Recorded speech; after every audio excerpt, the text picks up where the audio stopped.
bribery. He did not welcome this new brand of media attention. Today, Hernando's showcase development of Cesena is a ghost town. Without all the proper hookups for water and sewage, very few people could actually move in. There is just one empty building after another, connected by deserted streets. Because of the meltdown, the market for condominiums has collapsed. Francisco Hernando has evaded prosecution because Spanish police have not yet been able to prove that he was the source of all the bribes. In a fit of pique, he announced that he's taking his business out of Spain and moving to Equatorial Guinea, where he is already involved in another scandal. We've seen this guy do the same thing over and over now in different countries. I don't know if this guy knows how to do it any other way. Maybe that's just how he does things. Over the last 2 years, criminal investigations in Spain have resulted in dozens of arrests. In the city of Marbella, almost the entire town council stands accused of accepting bribes from real estate developers. Because of the meltdown, 2/3 of Spanish municipalities are now facing bankruptcy. The crash has been even more spectacular in a bigger real estate boomtown.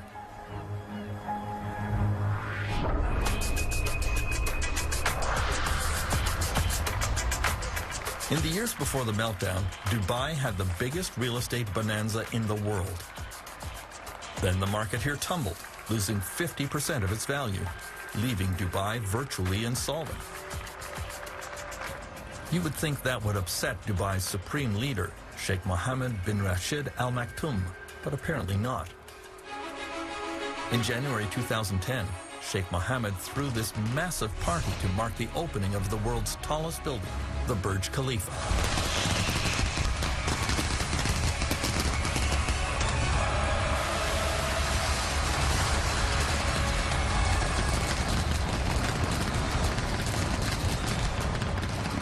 Sheikh Mohammed calls himself Dubai's CEO.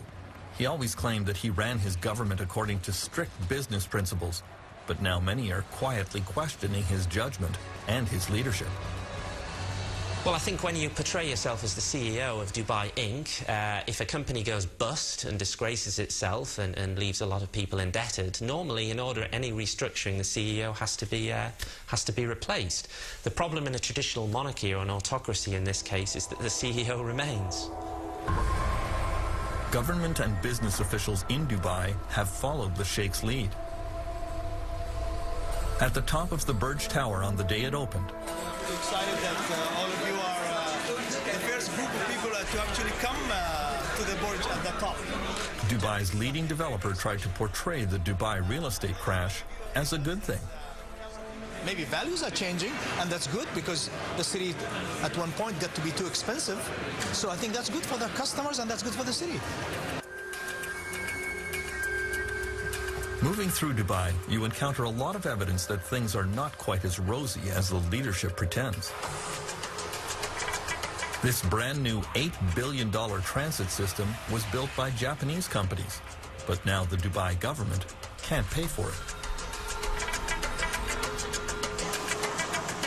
The Japanese are being offered a few cents on the dollar over a period of many years.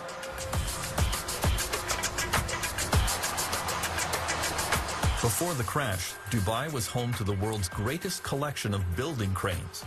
But now the construction sites have ground to a virtual halt. Many of these real estate developments have been spurred on by speculators who never intended to occupy the units, only to flip them for a profit. The government here did everything to encourage the scheme. To many critics, that was fraud.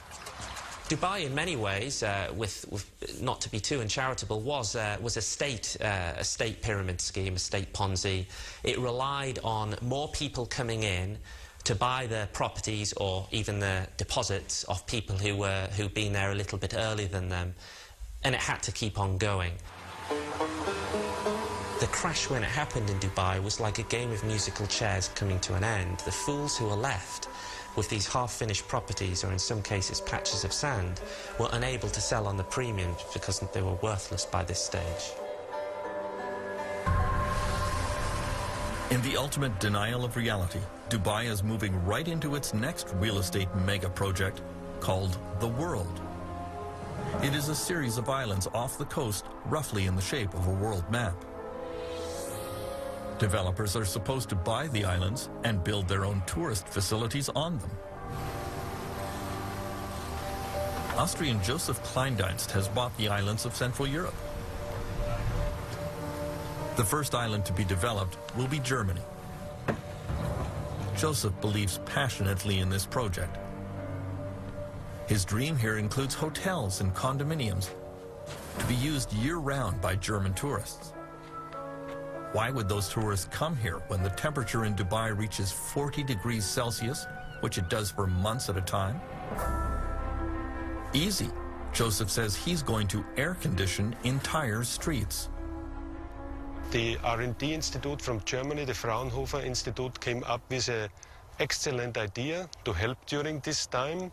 We will build a 1.6 kilometer long boulevard, climate controlled, so that people can walk outside 12 months a year and enjoy the climate controlled boulevard. Joseph's optimism seems hard to justify.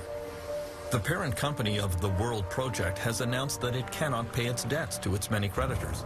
The international skepticism about Dubai is only growing, especially because the government here has been very secretive and even disingenuous about the state of its finances. Dubai's proposed island paradise with air-conditioned streets may be a harder sell than they imagine. I believe there were even plans to have refrigerated beaches in Dubai at one point, and I'm not sure in the post-credit crunch world that the smart money would be going to Dubai in quite that way anymore. Transparency, due diligence and sustainability will be the watchwords of the next decade, and Dubai fails on all counts. I wouldn't feel particularly confident if I'd invested dozens of millions of dollars in purchasing these patches of sand.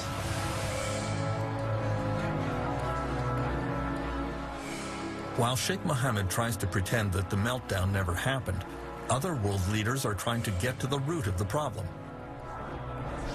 There have been some very tough questions, including one from an unexpected source.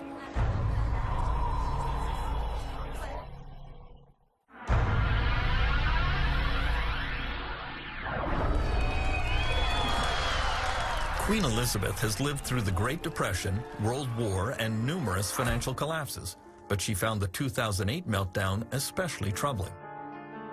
A few weeks after the crash, she decided to make her first ever visit to the London School of Economics.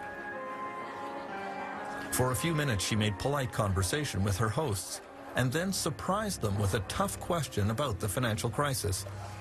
If they were all so smart, why did nobody notice it coming? The staff at the LSE were somewhat flummoxed by the question, and eventually wrote to the Queen that it was a failure of imagination. Martin Wolf of the Financial Times of London, considered one of the foremost economic minds in Britain, has a more intriguing answer. You will never foresee these things because the system is ultimately just too complicated for anybody really to understand. The economy is an extremely complex adaptive system. In fact, I think it is the most complex system we know. It has the complexity of billions of people engaged, producing billions of products over time and space. And they are people, and because they're people, they are subject to all the emotions of human beings, both euphoria and panic and all the rest of it, collectively and individually. Such a system will generate very complicated phenomena, and it will often be very, very difficult to interpret them. The United States government is also searching for what went wrong. There is general agreement that it was a major failure of the U.S. regulatory system, starting with the SEC, the Securities and Exchange Commission.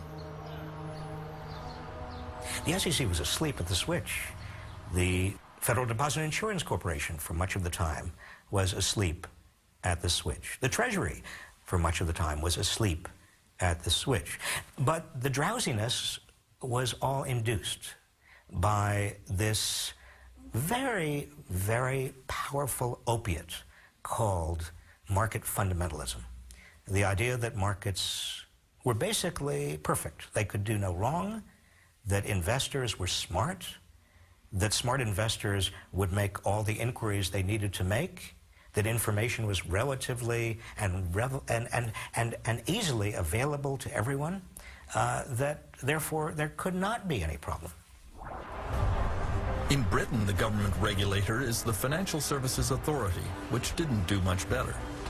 They seemed easily foiled by legions of avaricious young smart alecks. Basically, the attitude to politicians and regulators is hands off, we'll do our own thing, and of course what we're trying to say there is let us abuse a system that is open to abuse so we can make vast amounts of money, and please don't hassle us. The interesting thing is that when the good times are rolling, we say hands off, don't regulate us, stop having any involvement with us, and then as soon as we get in trouble, we come cap in hand and saying, actually, can you sort us out? So it's a heads I win, tails you lose, or as many people in Britain have said, we privatise the profits of the banks to a select few, idiots like me, and we nationalise the losses to everyone, the idiots out there, the civilians. French Finance Minister Christine Lagarde is playing a key role in the search for effective new financial regulations. You hear privately from businessmen a lot.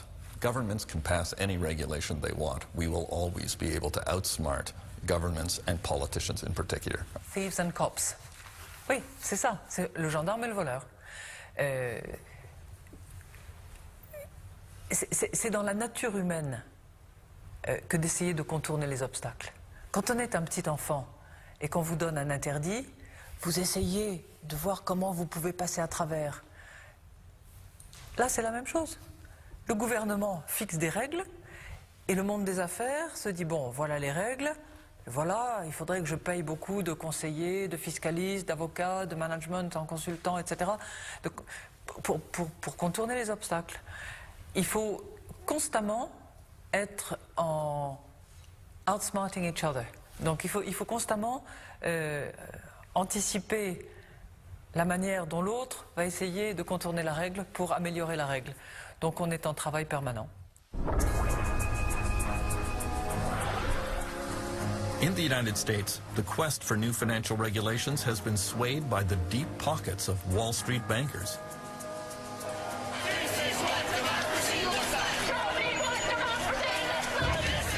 There was real anger at the banks after the meltdown and widespread demand to hold Wall Street accountable.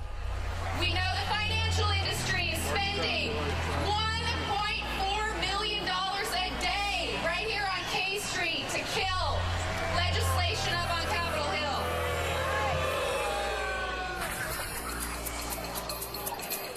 Consider this. On Capitol Hill, Wall Street lobbyists outnumber elected politicians 5-1. The politicians are surrounded and outgunned. Somehow, though, Wall Street claims that it lost out in the financial reform package eventually signed into law by Barack Obama. I would be very skeptical of all Wall Street claims that they failed in terms of this new financial package. Certainly, they have an interest in making the public feel that they failed. And certainly members of Congress, Democrats and Republicans, have an interest in making the public feel that they were very tough on Wall Street. That certainly is the rhetoric. But look carefully under the surface. Look at these 1,500 pages. Look at how many loopholes are still there. Wall Street came out exceedingly well. They lost the rhetorical contest. They won the regulatory contest. The search for new international financial regulation is proving equally difficult. It is being led by Dominique Strauss-Kahn at the International Monetary Fund. He was a longtime French finance minister and is considered a leading candidate to be the next president of France. The crisis also shows that some very risky behavior in the financial sector may put at risk the whole system. And of course, it's in the nature of the banking system to take risks. That's why we have a bank.